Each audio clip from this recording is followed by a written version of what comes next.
Awesome. So in this video, I'm going to be talking about a roadmap, right? And a roadmap to eight figures. I see a lot of companies using this. Personally, I don't know. This is kind of me just fleshing out an idea that I've just seen so many times, and I think it has so much validity. Like I know it works. To what level, to what scale? Probably in the realm of 7 to 8 figures. But yeah, I want to share this with you. I know that someone will get value out of this. So let's dive right into it.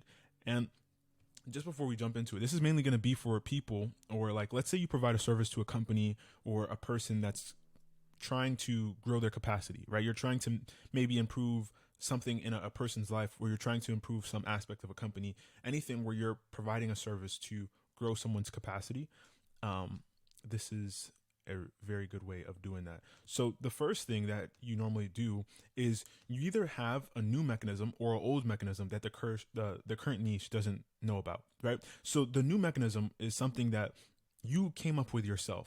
You're like, hey, things shouldn't be like this. People shouldn't have to go through this to get the results they want, or companies shouldn't have to go like do this marketing tactic to get the results they want. And then you come up with a new mechanism, or you have a niche that doesn't currently know about the mechanism that you're pushing, right? So you take a mechanism that it might not be the newest thing, but you bring it to somewhere where they don't know about it, right? And I guess a good example of this is, what's the difference between bringing new technology to someone that currently doesn't have it, or innovating on technology that is already out there, but like now you have the greatest method, right? They're both huge changes. They're really huge changes for both those instances or those use cases, right? So either you're going to have a new mechanism, or you're going to have an old mechanism that your niche doesn't currently know about. But let's go on to the second point. So the second point is you need to build out the service delivery, right? So once you have a new mechanism, or you have an old mechanism that your niche doesn't currently know about, you got to build out service delivery and an infrastructure that can facilitate the mechanism or the transformation that you want to bring within that niche. If you don't have the service delivery to do it, I'll be honest, like you'll maybe your new mechanism is good enough to where you're able to get a couple of sales, but it just won't last, right? A lot of people look at service delivery as like something like, oh yeah, I'll get around to it. But if you want to last, you need service delivery. So once you have that new mechanism, you want to build out an infrastructure for your service delivery, right? Like there's no way that you can reach that realm of 7 to 8 figures without infrastructure, right?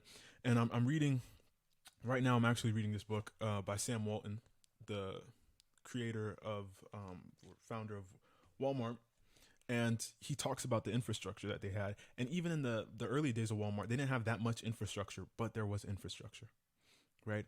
They were looking at how can we do things best, right?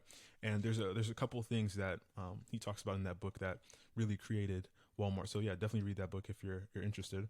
But the next thing is we want to market your offer to your target niche, right? So when you begin marketing your offer to the target niche, this is where a lot of people have a really tough time, is because like, hey, I don't know how to get my message across. I created free assets. I don't know how to get it to them.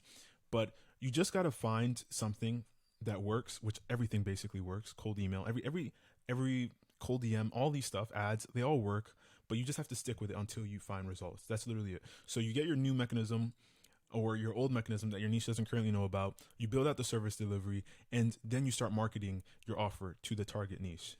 And whatever you use to market to them, just stick with it, dude. Like literally just stick with it. I hear people always say, oh, this works, that one doesn't work. No, everything works. You just got to stick with it, and you will get results, and optimize, of course. Now, the last and final thing that you're going to do in this process is, here we go. You're going to invest in R&D to provide your clients with the next best process. So what a lot of people do is they go through part of this process. They have a new mechanism or an old mechanism that the niche doesn't currently know about. They build out a service delivery infrastructure, and they market their offer, right? And I make it sound super simple, but that's not easy, right? Picking the right mechanism, having good service delivery, and marketing well, it's not the easiest thing. But you get what I'm saying. But it's doable, right?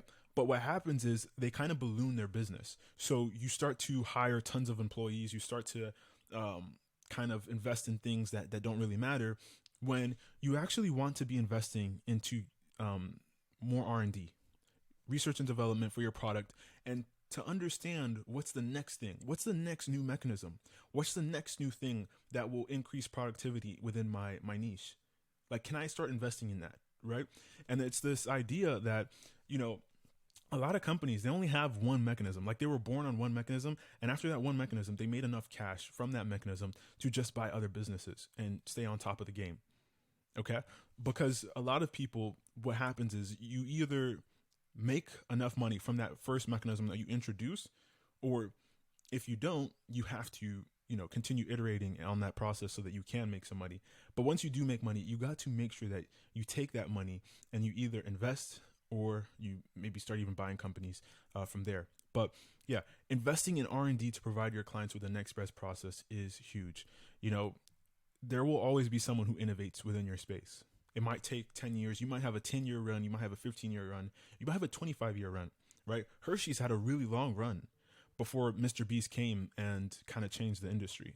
So this is the cycle that I see most 7 to 8 figure companies taking. I would love to know what you guys think about this in the comments. Just wanted to share some knowledge and what I've learned. So I hope you guys have a great rest of your day. Tune into the next video. Peace.